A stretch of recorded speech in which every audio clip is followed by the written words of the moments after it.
Hi, my name's Anthony Resinello. I'm a social and relationship coach. That means that I teach people how to talk to other people so they get into the relationships that they want with those people. Today, I am going to continue the series of Outer Banks, Season 2. The 5th episode today, babies. Before we jump into it, I have a new online dating class that you could get in the link in the description. It's free and it teaches you the one change you need to make to your online dating approach that'll guarantee that you end up with dates that you're attracted to. Listen, you've been coming to my videos for a while. If you haven't taken the class yet, what are you doing? And if you have taken the class and you have benefited from it, well, let me know in the comments how you've benefited from it. Why don't we watch a little OBX, baby? A little John B, a little Sarah B, a little Pope B, a little JJ B, all the B's. Should we be worried? Yes, for sure. Look, I'm gonna hit my parents and I'm gonna see if I can get money for a lawyer. John B has a public defender. He really doesn't need that right now. Are you crazy? Justice costs money. You're right. So I'm gonna dig in hard to anything I can find out about this key. Because that tape, remember, he has? That's exculpatory evidence. That can exonerate John B. Yeah, gotta try. We'll talk about it later. Okay?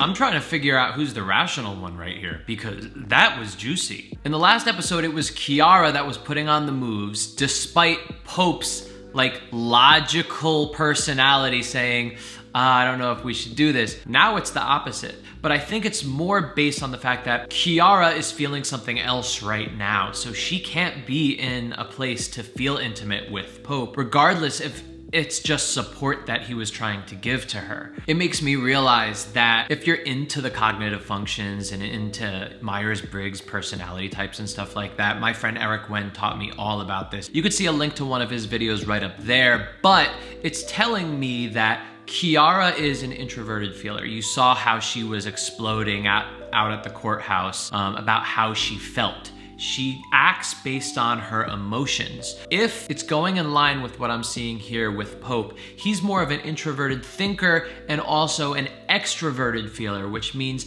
even though he's logical and reasonable in how he does things, he's not an introverted feeler like Kiara, where he just goes with whatever emotion he has. He's an extroverted feeler, which means that he's concerned with keeping harmony in the room, and his emotions wanted him to keep harmony with him and Kiara and make Kiara feel good in that moment. Again, if you're confused about cognitive functions and Myers-Briggs personality types, don't worry, it's not necessary to learn anything about relationship skills. It's just a fun way to get to know different types of personalities and know how their personalities are made up. But where is this going with Pope and Kiara? Their relationship? I have no idea. It's so early. Oh. Sorry. Ooh, a little more juice. Pope comes in while Kiara's half naked. Whoever touched it, I'm gonna kill you. Got that? You got the ring! Sarah, okay? Henry.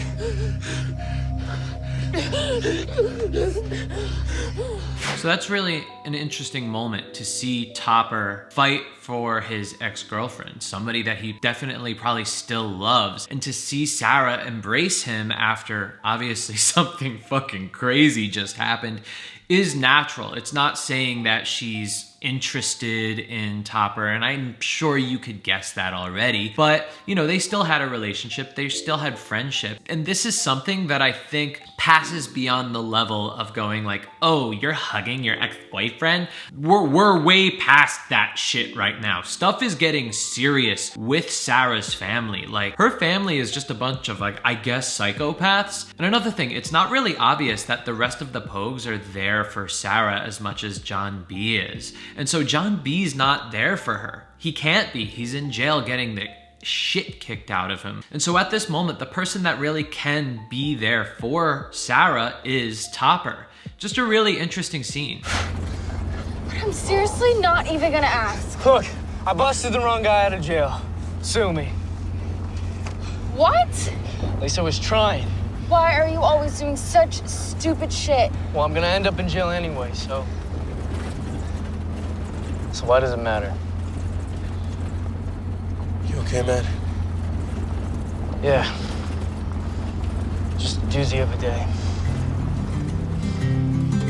This scene is not that big, and it may not tell you a lot, you know, just looking at it really quickly. But in terms of the relationships between them all, first of all, the writers and the producers and the directors did such an amazing job of really making solid characters that are unique in their own way and having the dynamics between them all unique as well. And so to see Kiara turn around and make that face at JJ like, what?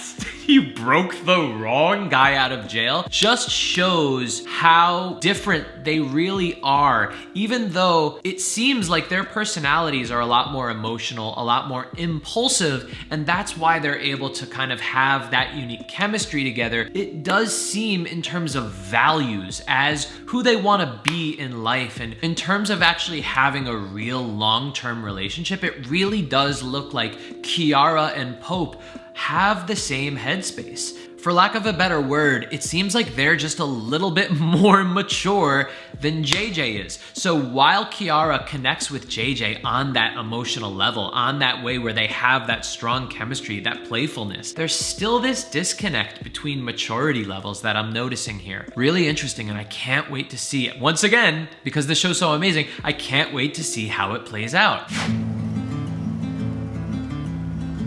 Here, let's just get you some of that, all right?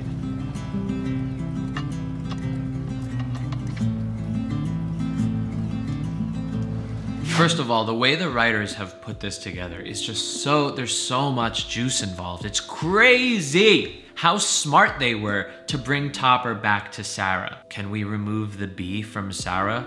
Of course not. Of course she's still Sarah B. But just to like throw him in the mix, get her remembering who she is and how she felt with him is a really interesting play here. Thank you. Of course. I know somewhere we can warm up. I know somewhere you'll be safe, okay? You are only 17, you don't know what it means.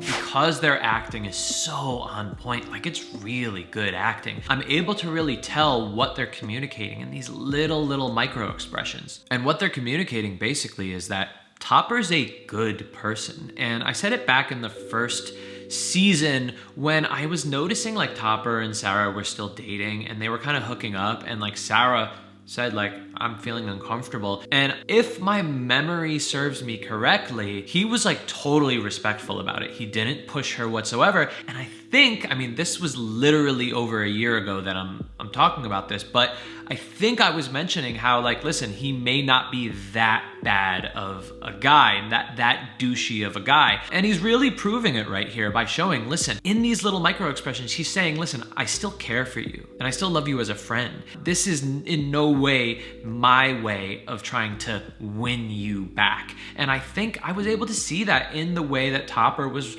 reacting to when Sarah was saying thank you. And Sarah was saying thank you in that way where it's like, listen, I know we're not dating anymore, and I know that the way we broke up was really weird, but I really want to thank you for caring for me and saving me the way that you did despite all of that. So another great episode. Can't wait to see episode number 6. If you haven't yet, click the link in the description for the free online dating class that teaches you the one change you need to make to your online dating approach that will guarantee only dates that you are attracted to.